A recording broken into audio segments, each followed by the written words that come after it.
Ito guys, ito yung wallet ko guys na maswerte. Kaso lang minala siya guys dahil nasira yung kanyang zipper. Wala na siyang hawakan. Ibig sabihin magpapalit na siguro ng bago. Kaso lang wala pa akong pambili. Ay magtsatsa. Ito lang oh, tingnan mo laman ng aking wallet. Ito lang talaga guys. Nahulog pa talaga yung 20. Ayan yung talaga yung laman ng aking wallet guys. 70 pesos. Oh, may resibo. May resibo sa utang. Oh, may ID. Driver's license. Ito guys.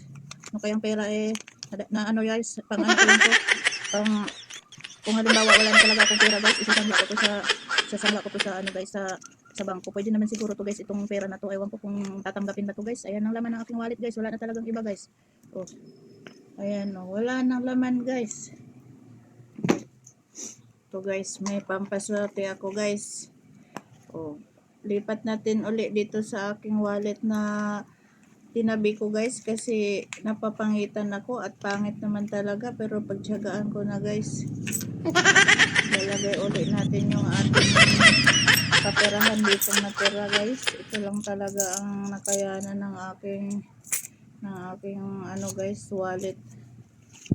Itabi ko to guys. Kasi remembrance ko to sa ano guys. Ayan. Lagay guys.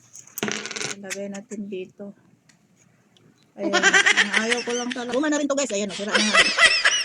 Wala tayong magawa. Lipat ulit natin kasi meron pa siyang hawakan. At least may wallet pa tayo. Susertehin pa rin tayo sa wallet na to guys. Ito guys, mga utang ko na binabayaran ko guys kasi mas maigi na yung magbabayad ka ng utang kaysa hindi ka magbabayad ng utang. Itatabi ko na naman tong wallet na to guys in case na magsawa na uli ako nitong wallet na isa, ililipat ko na naman uli dito. At least may pampalit pa rin ako guys kahit paano, di ba? Pwede ko naman siya guys, lalagyan ko naman ng tali dito para na iyan ito, diba?